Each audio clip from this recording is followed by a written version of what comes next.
पाठ 18 गंगा की कहानी। मैं भारत की प्रमुख नदी गंगा हूँ।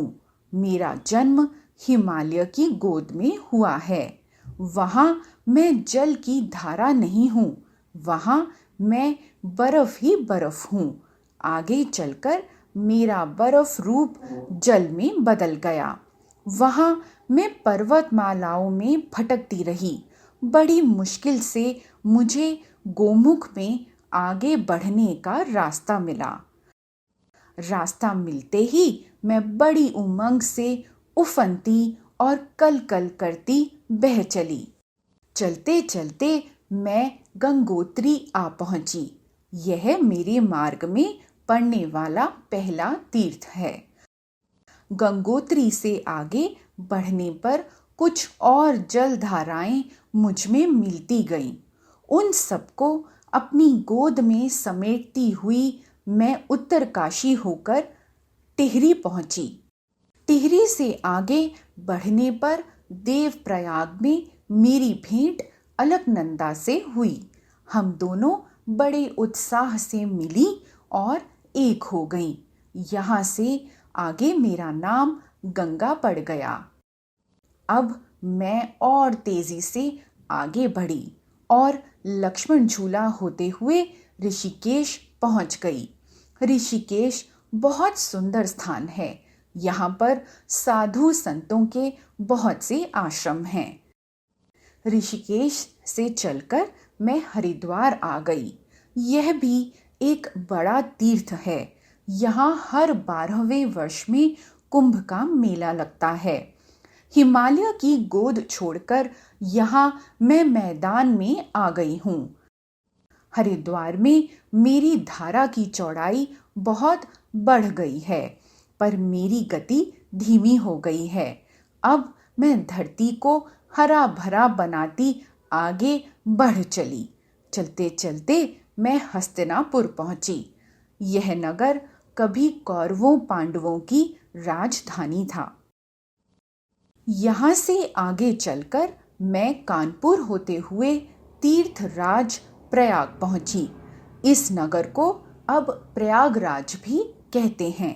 यहाँ मेरी भेंट अपनी बहन यमुना से हुई।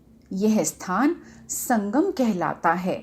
यहाँ भी हर 12वें वर्ष कुंभ का मेला लगता है। प्रयाग से मैं काशी पहुंची। इस नगर को वाराणसी और बनारस भी कहा जाता है।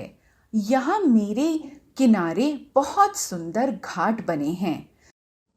काशी से चलकर मैं पाटलिपुत्र पहुंची। यह नगर बड़े बड़े राजाओं की राजधानी रहा है। अब इसे पटना कहते हैं। पटना से आगे बढ़कर मैं बंगाल पहुंची।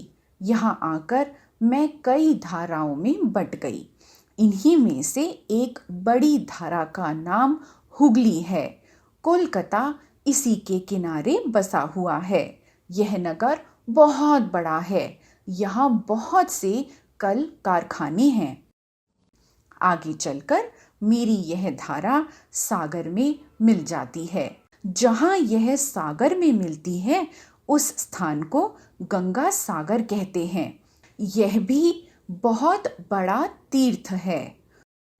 उत्तरी भारत का सारा मैदान मैंने ही अपनी बहनों के साथ मिलकर हरा भरा बनाया है। मैं अब भी इस काम में दिन रात लगी हुई हूँ। लेकिन तुम्हें यह जानकर दुख होगा कि मेरा पानी अब पहले की तरह साफ नहीं रह गया है। शहरों की गंदगी और कारखानों का कचरा मेरे पानी में मिल रहा है, जिससे मेरा पानी प्रदूषित होता जा रहा है। अगर ऐसा ही होता रहा तो फिर मेरा पानी किसी काम का नहीं रह जाएगा। मुझे संतोष है कि लोग इस खतरे को समझने लगे हैं। वे मेरे पानी को साफ रखने के उपाय करने में लग गए हैं। मुझे आशा है कि वे जल्द से जल्द मेरे पानी को स्वच्छ कर देंगे और उसे प्रदूषित नहीं होने देंगे। बस यही है मेरी छोटी सी कहानी। शिक्षण संकेत। विद्यार्थियों को गंगा नदी की विशेषताओं के बारे में बताइए। शब्दार्थ। मार्ग, रास्ता, भेंट, मुलाकात, उत्साह, खुशी से, गति, चाल, प्रदूषित, गंदा, संतोष, शांति। श्रुतलेख।